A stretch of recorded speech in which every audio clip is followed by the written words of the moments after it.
one of the things you said, and you brought up the word addiction, and I was like, yo, obviously listening to you, I'm like, yo, that's brilliant, right? Like, you said you were addicted to production and productivity versus procrastination. When did you get to this level of productivity? Was it like, you know what, all money in, I got it, this is me or nothing? Like, how do we get to that level of consciousness and thought?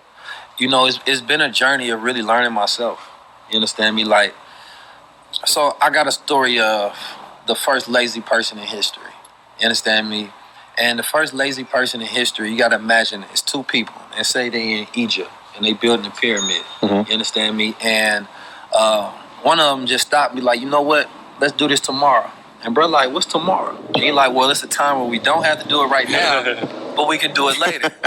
And to me, that idea of tomorrow is for procrastinators. You understand me? It's for people that are lazy. And I remember when I felt like I was procrastinating and I wanted to get certain things done, and I actually took a course on how not to procrastinate. You understand me? Like, that's the type of person I am. Like, I want to study self. You understand me? So I started studying the science of procrastination. And so it's like, let's say that scientists had did a scan and a study on a person that procrastinates and the tasks that they actually need to want to complete. And there was a correlation between pain and procrastination. You understand me? That when a person thinks about a task that they don't want to do, it lights up the same signals in the brain that pain does. So performing that task would literally be painful for. Instead, they like, you know what? I'll do that later. You understand me? Because it's too painful to go to that threshold. So that's why I consider procrastination the abortion clinic of genius. You understand me? Like, instead of going through and birthing that thought, you are afraid of that pain. And there's a part when a woman gets pregnant to where she's about to give birth. It's called the crowning phase. It's the most painful aspect of it, trying to push that baby out. I witnessed it, man. Yeah, and that's when she kind of want to retort a little bit and like, nah. But for entrepreneurs, you have the idea, you understand me? And you have to go through that painful process of keeping that idea protected during the pregnancy of that idea. And then when it's really time for you to give birth to it, that's when you might procrastinate the most, because that's when the fear comes like, damn, what if I'm actually successful with this? Whatever it may be.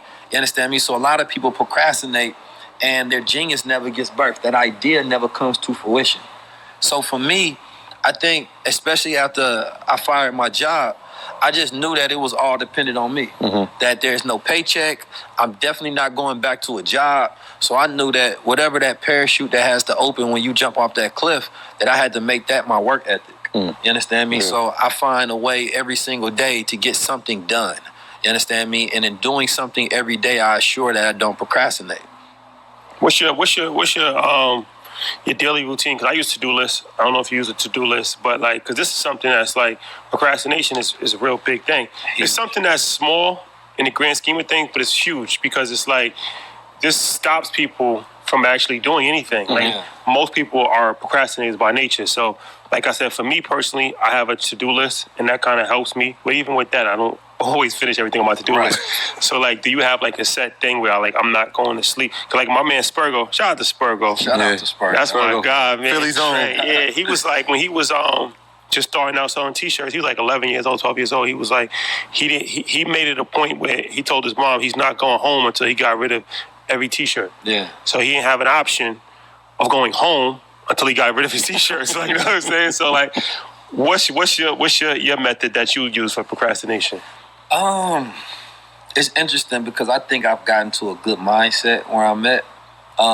And me, I don't put pressure on myself. You understand me? I more so have a big goal, right? And let's say I know what I need to get done throughout this week. And I more so make sure that every single day I'm doing something towards that goal. And I more have a better system of management, you understand me, rather than just creating strict standards. So, and management, especially in business terms, is administering your activities to get to set obligation and goals. So for me, every day I have to think how I'm going to manage myself. Do I focus on Goldwater today? Do I focus on 19 Keys today? Do I focus on the politics of the world? Do I focus on the revolution? Like, which one am I giving my energy to? You understand me? Because I'm polymatic. My skill set span in many different areas. So with doing that, you can find yourself, spread pretty thin.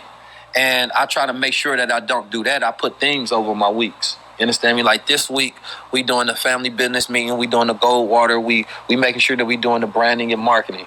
The other week, you know what? We got to focus on the people. You understand me? I have to create the training regimens. We got to go out there and show them what's the time and what needs to happen during this time. You understand me? So it's more so a system of management every day. But then in my book, Paradigm Keys, Solution-Based Mind Reprogramming, I do outlet a regimen and one in the morning and throughout the day. You understand me? And really, I take cold showers, and I've been doing that for about 2 years.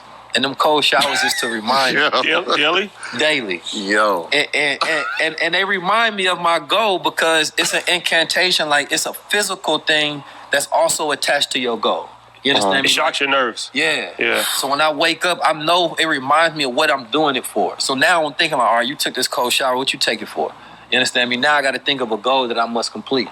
But it's true and tried and tested. Anytime that I win in the morning, I wake up, I do my push-ups, I get in some meditation before I touch this phone so my brain not reactive. I take my cold water, I do my cold showers, I brush my teeth with the opposite hand. I may read, my mind is ready. I make my bed up, you understand me? I smile first thing when I get up. If I follow that regimen, you understand me? My mind is looking for the next task. You understand me? Because I'm already on the road. Yeah, you're already in that mindset. Yeah. No, you have to shock your system. I learned that early. I used to play basketball. Superstar. Star. Okay. There you go. Nah, but Go, Smoke. Yes, sir. Nah, but when I took an ice bath, and the ice bath is for recovery, but it shocks your system. Yes. And so if anybody knows, like, cold, like I hate cold. We've been having this conversation all month. Everybody else loves cold for some reason. So, but warm temperatures kind of like relax you and soothe you. And so I used to live in Hawaii, and any island that you go to, people are more relaxed, laid back, don't worry, which is a good thing. But it's also kind of like it can kind of like make you to the point where you don't want to do anything. Right, you more because it's like but when you shock your system, it's like cold. It's like you wake up. So I say that to say little things like that, you have to change your patterns. So like you said, like brush your teeth with the opposite. Yeah, I'm in my mind. I'm like, I just want to know the reason for it. Well, when you do that, you stimulate them nerve cells because now your brain is not operating from a program. It's operating outside the box of how you normally program. Okay. You understand me? And so now those particular parts of your brain is strengthening neural connections and neural activity up there. You understand me? So now you breaking from your normal regimen. Like anything that you do, that's your routine, you don't have to think. Yeah. Right. You understand me? That's putting no pressure on yourself, no growth whatsoever. It's just a routine, which is why you can become comfortable as an entrepreneur because you get used to a certain level. You understand me? And then that level, there's no accomplishment and the maintenance of a level. That's just routine. You understand me? It's not until you want to go to another level, now you got to grow. Yeah. You understand me? And so it's about neural growth. Yeah. You understand me? Because now your brain has to think. You're using the opposite hand. Do I go up and down? Do I go rotate? You understand me? Now your brain is actually functioning for the day. Yeah. I was thinking of a time when we had no hot water. I had to take a cold shower. It was... Yeah. It sounded like somebody was getting hurt in the bathroom. Yeah. I was screaming. But even that's why I say you should take different rides home from work. Yeah. Because it's like if you take the same route home from work every single day, like your brain, like you said, is programmed. Even something as slight as that, taking a different route, it reprograms your brain because now you have to actually think. Because it's not, you could just literally get in your car and drive and just not even think about it if you go the same way every way. So little stuff like that is extremely important. I like what you said as far as like entrepreneurs becoming comfortable. Yeah. Because like people say you can become comfortable at a job, but you can also become comfortable as an entrepreneur. Absolutely. If like you used to making enough money, you survive, whatever, how much money it is, whatever, but it's like you're at that level. And it's like now to make the next level, to start a new business, to enhance your business, to hire new people. It's like, now that's scary. Even though you already made the first jump, you still have to continue to, it's like... Keep a journey. It's like Mario Brothers. Like you got to keep going to the next level. It's never like... You're in the new world. The game's not over until it's over.